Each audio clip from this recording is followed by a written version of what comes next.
Hello everyone and welcome to our channel Sahyog speech and hearing clinic. बहुत दिनों के बाद एक वीडियो बनाने का फिर से मौका मिला है।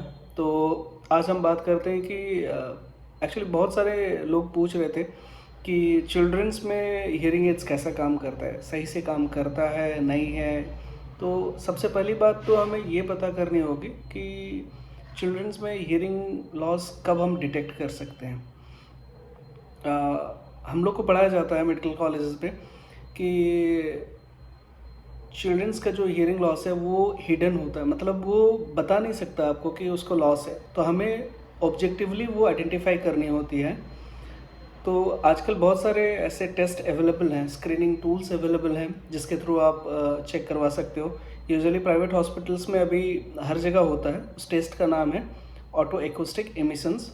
एंड ऑटो एक्यूस्टिक एमिशन में क्या होता है कि इसमें सिंपली एक प्रोब होता है। Newborn baby just after birth भी नेक्स्ट डे आप ये टेस्ट करवा सकते हैं। जस्ट एक उसका प्रोब रहता है जो कान पे देते हैं, 5 से 6 सेकंड में वो रिज़ल्ट दे देता है एक कान का।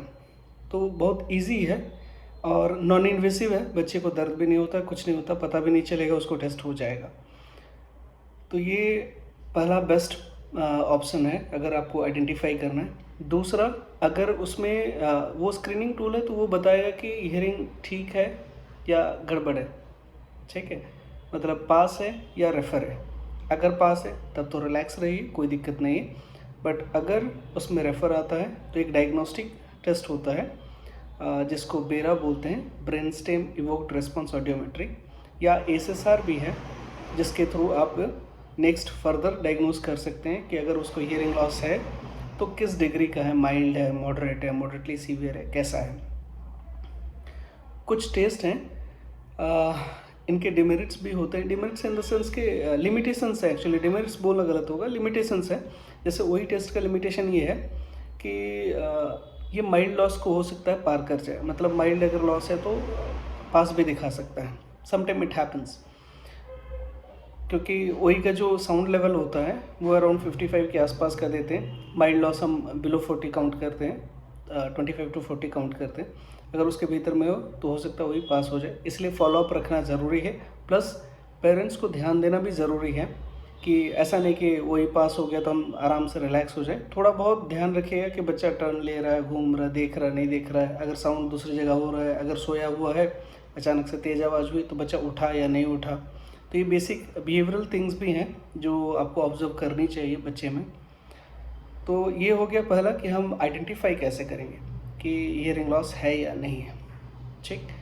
और यूजुअली अभी आजकल बहुत ज़्यादा बच्चे जो अराउंड 1 to 3 केसेस इन 1000 बच्चों में हियरिंग लॉस के साथ आ रहे हैं, पैदा हो रहे हैं। तो ये ज़रूरी है सबको ध्यान रखना कि जैसे ही बर्थ होता है, आफ्टर बर्थ 1-2 दिन के अंदर में आप ये टेस्ट ज़रूर करवा लें। एक कमीशन है, जॉइंट कमीशन, JCIH बोलते हैं हम लोग, joint commission for infant hearing, जिनका रूल है लाइक अदर कंट्रीज़ में, US में मेनली ये है। ये बोलते हैं कि आप पहले महीने में स्क्रीनिंग कर लो, दूसरे महीने में आप डायग्नोस्टिक कर लो, जैसे बेरा या ASSR कर लो। एंड अगर दोनों में लॉस निकल जाता है तो आप डेफिनेटली 3 मंथ्स में डिवाइस लगा दो, ताकि हियरिंग जो है वो भी ठीक हो और जो बोलने की क्षमता है, जैसे कि जैसा बच्चा सुनेगा वैसा बोलेगा, तो स्पीच और लैंग्वेज जो है वो भी सही तरीके से डेवलप हो। अदरवाइज़ क्या होगा कि अगर आप लेट कर दोगे तो बच्चा सुनने में तो लेट रहेगा ही, थोड़ा बाद में भी आप डिवाइस लगा लोगे तो सुन तो थोड़ा बहुत लेगा ही, बट बोलने का वो डिले हो जाएगा। तो इसलिए सबसे ज़रूरी चीज़ यही है कि जितना अर्ली आप उसे डिटेक्ट कर लेंगे उतना जल्दी आप उसे उसका ट्रीटमेंट कर सकते हैं। और बहुत सारे ऐसे भी केसेस हैं जहाँ पे ज़रूरत नहीं पड़ती मशीन की भी, तो इसलिए अर्ली डिटेक्शन ज़्यादा ज़रूरी है। अगर अर्ली डिटेक्ट हो जाएगा तो आपको पता चल जाएगा कि क्या करना है फर्दर, मशीन लगानी है, नहीं लगानी है, क्या करनी है।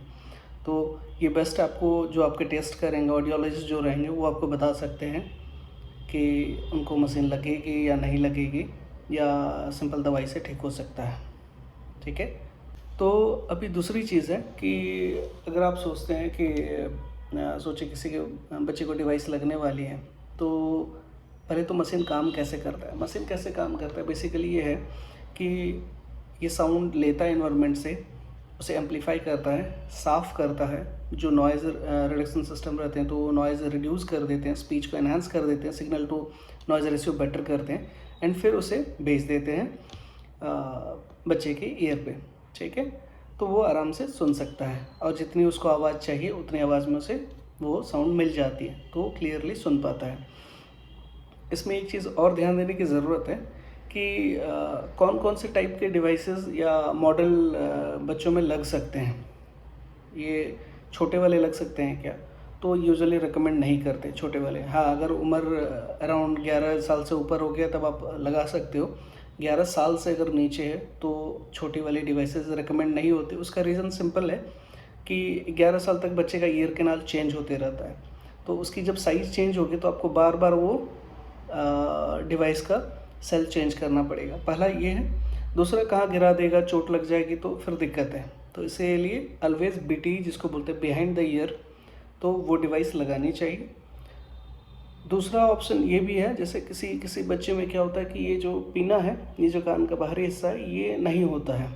तो अगर वो नहीं होगा, पूरा बंद होगा ऐसे, तो उस कंडीशन में हम लोग बोन कंडक्शन हियरिंग एड बोलते हैं उसका इस्तेमाल कर सकते हैं। बोन कंडक्शन हियरिंग एड बाहा भी बोलते हैं। आजकल बहुत सारी न्यू टेक्नोलॉजी के साथ बिना सर्जरी के भी बाहा आ गया है। पहले बाहा क्या होता था कि यहाँ पे सर्जरी करके, अभी भी है वो, ऐसा नहीं कि पहले ही था, वो सर्जरी करके यहाँ पे लगाया जाता था।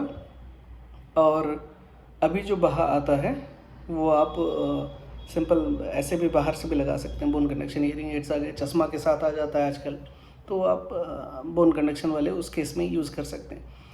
और लास्ट होता है कि अगर कोई भी डिवाइस, सोचे प्रोफाउंड लॉस आ गया, किसी बच्चे का हियरिंग लॉस बहुत ज़्यादा है, मोर देन 90 डेसिबल है, तो उस केस में रिकमेंडेड रहता है कि आप कॉकलियर इम्प्लांट कराएं rather than hearing aids, because cochlear implant में अच्छी इंप्रूवमेंट आजकल देखने मिल रही है। पहले क्या था, शुरुआत में नई हियरिंग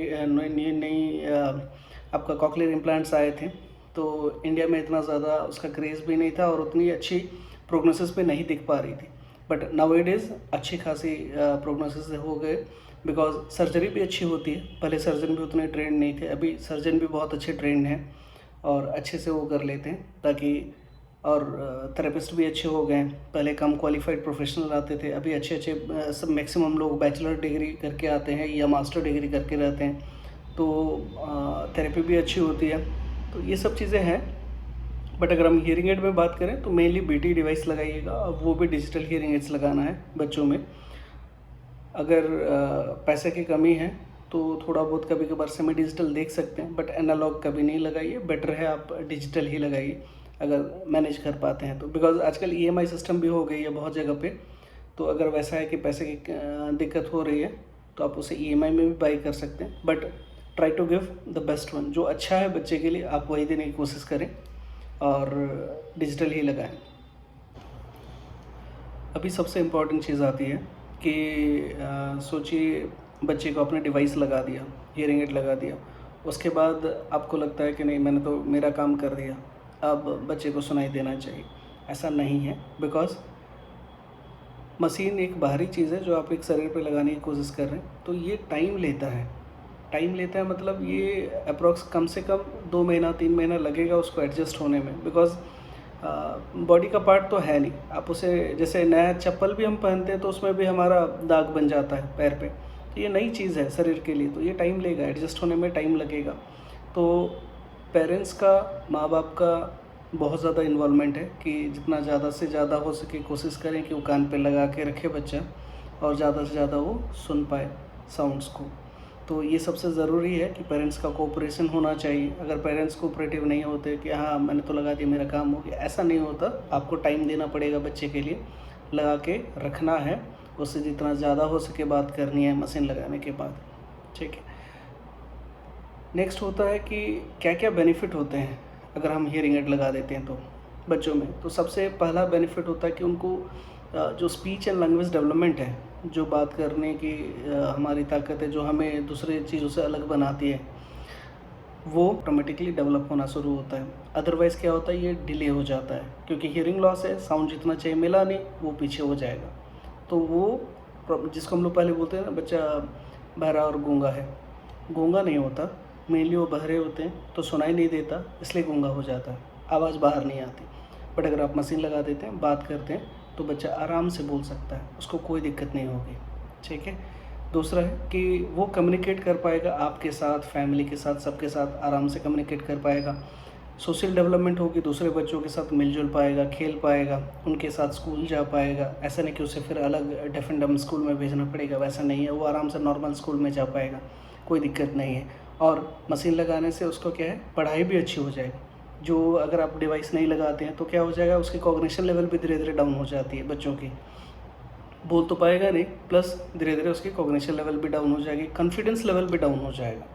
अगर आप मशीन लगा देते हैं तो वो कॉन्फिडेंस लेवल भी अच्छा रहेगा और उसका कम्युनिकेशन स्किल भी अच्छा रहेगा, एकेडमिकली पढ़ाई में भी वो बेहतर बन जाएगा। तो अब आते हैं कि पेरेंट्स के लिए मैं कुछ बोलना चाहता हूँ यहाँ पे, कि जितने भी पेरेंट्स हैं जिनको लगता है कि उनके बेबी को हियरिंग लॉस हो या नहीं हो, कुछ भी हो, अर्ली डिटेक्शन करवा लें प्लीज़। जब भी बच्चा पैदा होता है ना, तो एक बार स्क्रीन ज़रूर करवा लें, क्योंकि अगर करवा लेंगे तो सिर्फ 800-1200 रुपये लगते हैं इस टेस्ट के, जो आप एक बार इन्वेस्ट कर देंगे तो कोई फ़र्क नहीं पड़ जाएगा बहुत ज़्यादा, बट इससे उसकी लाइफ बदल सकती है, एक बेहतर लाइफ उसको मिल सकता है। तो कोशिश करें कि पहले अर्ली डिटेक्शन हो जाए, और अगर अर्ली डिटेक्शन में कुछ गड़बड़ निकलता है तो डायग्नोसिस एक बार करवा लीजिए, डायग्नोस्टिक टेस्ट जो है बेरा करवा लीजिए या ASSR करवा लीजिए, एंड देन फर्दर अगर ज़रूरत पड़ता है तो मशीन लगाइए, या फिर अगर ज़रूरत पड़ता है दवाई चलाना तो दवाई चलाइए, कुछ भी करिए, बट बेहतर करने की कोशिश करें। दूसरा है कि थोड़ा सा अगर किसी बच्चे को मशीन लग गया है ऑलरेडी, तो उस केस में थोड़ा सा उसको सपोर्ट करें ताकि वो लगाए, एनकरेज करें कि वो मशीन को लगाए, क्योंकि बच्चे हैं, बदमाशी करते हैं, वो नॉर्मल चीज़ है उनका बदमाशी करना। तो ऐसा नहीं कि वो बदमाशी में निकाल दे तो आप नहीं लगाएंगे, तो उन्हें बताना है कि नहीं, ये तुम्हारे लिए ज़रूरी चीज़ है और आपको लगा के रखनी है। तो एनकरेज करें, रेनफोर्समेंट दें उनको कि ये मशीन लगाओगे तो तुम्हारे लिए अच्छा है। ठीक है।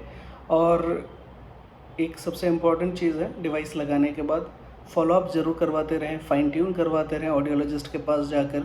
अगर ज़रूरत पड़ता है तो उसको साफ़ करवाएं डिवाइस को, अगर कुछ दिक्कत होता है सर्विसिंग करवाएं जाके ऑडियोलॉजिस्ट के पास, क्योंकि ये सब ज़रूरी चीज़ है। फॉलोअप नहीं करेंगे तो क्या है कि जैसे बच्चा बड़ा होता जा रहा, हो सकता है उसकी हियरिंग इंप्रूव हो रही हो, तो बेटर है कि एक बार जाके फॉलोअप ज़रूर करवाएं, ताकि डिवाइस को अगर फाइन ट्यून की ज़रूरत है तो फाइन ट्यून कर देंगे, उसमें कोई दिक्कत नहीं है। और बहुत सारे ऐसे ऑडियोलॉजिस्ट हैं, अगर आप अपने पास से डिवाइस लेते हैं तो वो फ्री ऑफ कॉस्ट आपका फाइन ट्यून करते हैं, कोई चार्जेस नहीं लेते हैं।